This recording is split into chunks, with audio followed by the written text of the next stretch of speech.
Before we begin anything, I just want to point out that I draw the lore for my books from the older variations of the tales, not the Disneyfied ones. Yes, I use Disney imagery just because they're the most prominent or they're the most recognizable. But every time I make a post about the fairy tales, I'm more so referring to the older variations. Hi, I'm Kekeli, and I'm an author based in Ghana, West Africa, and I wrote Kieran Crop in the Codex of Rinlore. Now, to answer your question, I believe it's up to interpretation because in the Maleficent movie, you can see a scene where she uses her hand to manipulate the orb on top of her staff to cast a spell. So to me, that looks more like an aid to do magic rather than something she needs to do magic, unlike the other three fairies.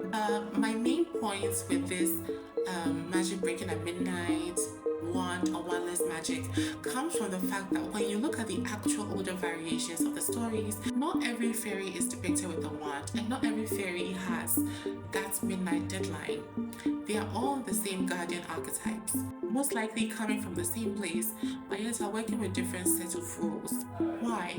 And it becomes even more suspicious when you realize that out of all the fairy godmother tales or fairy tales, there's only one story where the fairy godmother archetype has their magic end at midnight, which happens to be one of the last classic fairy tales with fairy godmothers in them. This is why I wrote Kieran Crop and the Codex of Rinlore, a story about an abused 13-year-old orphan reunited with his family in the fairy tale realm who must complete 7 deadly trials in a school for fairy guardians to find a spell powerful enough to destroy the monsters hunting him down. But the closer he gets to finding this codex, the more he realizes that the fairy world is more than just happily ever afters.